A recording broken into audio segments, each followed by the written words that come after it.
জানাচ্ছি আজকের প্রধান প্রধান খবর। বার্তা কক্ষ থেকে যুক্ত আছি আমি নাইমা ইসলাম। জেলেনস্কির শহরে রুশ ক্ষেপণাস্ত্র হামলা, নিহত 4। আমরা একা নই, ইউরোপকে জেলেনস্কির কৃতজ্ঞতা। ডেমোক্রেট পাগলদের দল, বলেছে হোয়াইট হাউস। বন্ধ হয়ে যাচ্ছে স্কাইপিং।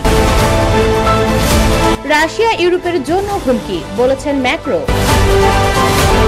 নোবেল শান্তি পুরস্কার মনোনয়নে সম্ভাব্য প্রার্থীর তালিকায় ট্রাম্প।